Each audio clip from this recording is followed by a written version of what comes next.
Dr. Lyons, I thank you for asking me to, on this Father's Day, to introduce you to my dad.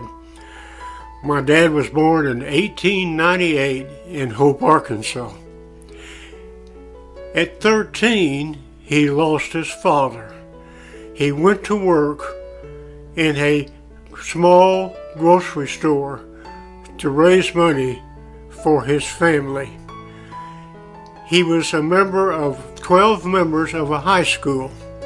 At that point, he remembered of what his father gave to him. His dad never let him have great material wealth, but he left him integrity, kindness, and Christian faith. And he carried that throughout his life, as I will tell you about it very briefly. He worked in his uncle's furniture store, and he left that furniture store to become janitor in the First Baptist Church in El Dorado, Arkansas. Completed high school. At that point, he was salutatorian of his class. He came to be treasurer of the furniture store, but he gave that up. And at that point, he became the educational director of the First Baptist Church of El Dorado, Arkansas, and he held that place as superintendent of Sunday school, the very place that he was a janitor. He became the recreational director for the Baptist Youth Assemblies of Arkansas, Louisiana, and Mississippi. And they had a tour similar to Second Baptist, that they gathered buses in Oklahoma, came through Arkansas, down through Louisiana to the Louisiana Baptist encampment at Mandeville, Louisiana. He had a golden voice, great tenor, and was in demand by many for choir work. In 1927, he married the beauty queen of Washita College, my mother.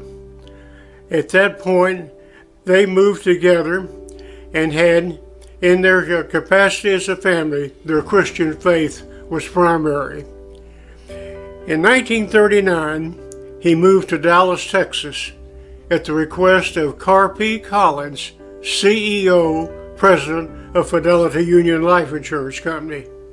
They came into Dallas on a July 9th. It was 110 degrees.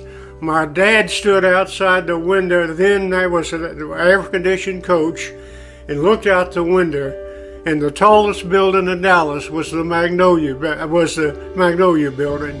And my dad said to me, "You see those two horses on that top of that building?" I said, "Yes, sir." He said, "Son, that's to prove that Dallas wasn't a one-horse town." I will never forget that. He never forgot his church.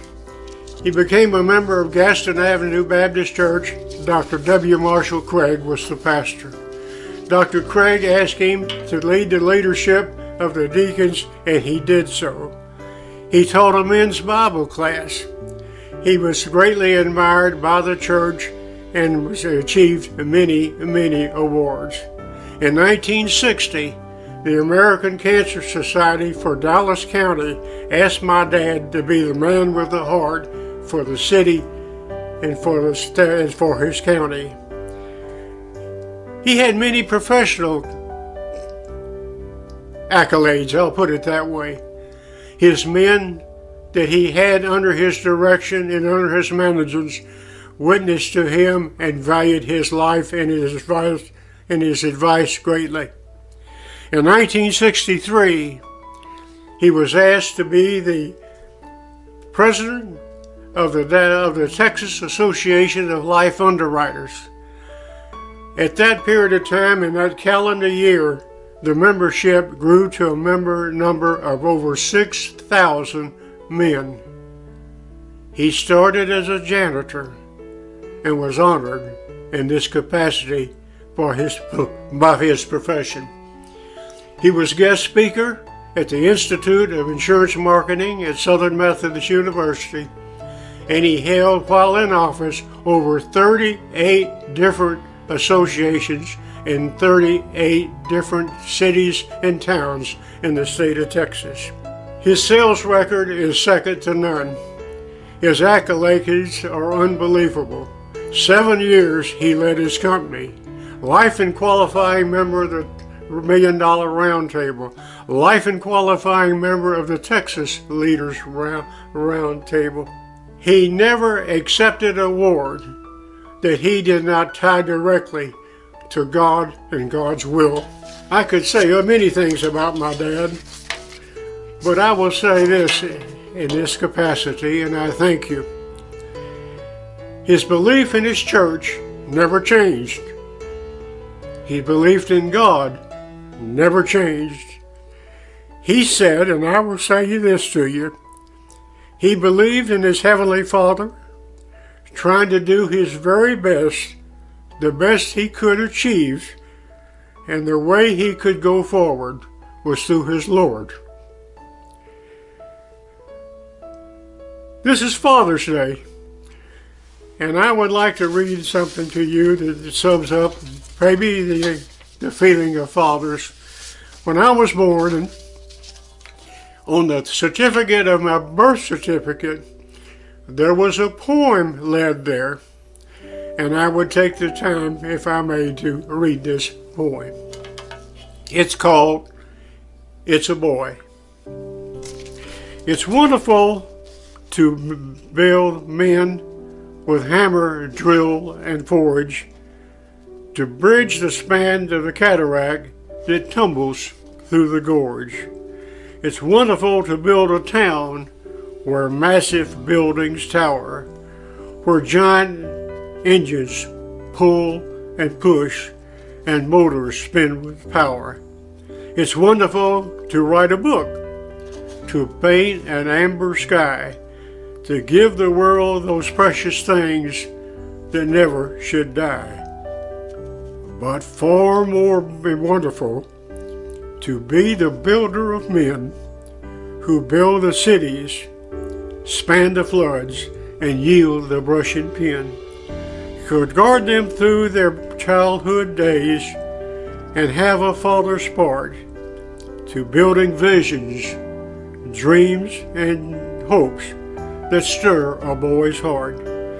To watch him scale the peak of life and feel the throb of joy that fills a father's soul when someone says, "Bill, is that your boy?" Thank you, sir.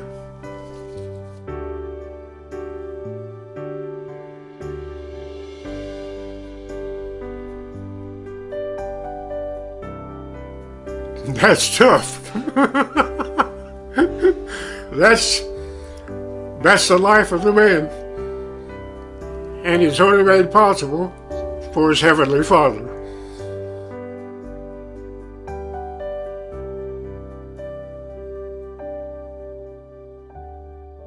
You cannot put into words when a man reaches the highest achievement in a profession.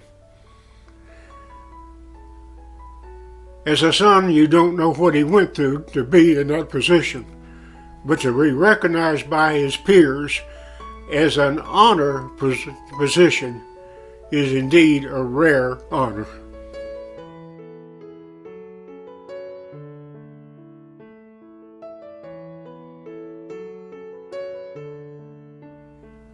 It's something that is so worthy to achieve it that sometimes you feel like you can't do it, but you can. As a young man, his dad and mother, in my day, were called hard-shell Baptists. And his mother was a staunch believer in the Word. And she raised her son, that's the way it's going to be. And she was a very gracious person that made sure that as long as she had words with her son, it was for the Lord. My favorite memory about my father in his church was that he was consistent, faithful, and believable.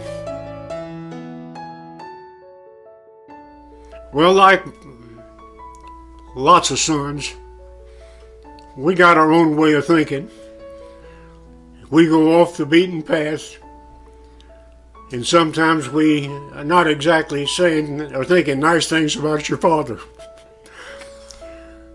But you learn the older you get how truthful that man really was. You learn that what he said was wisdom, and wisdom only comes from failure, Charles.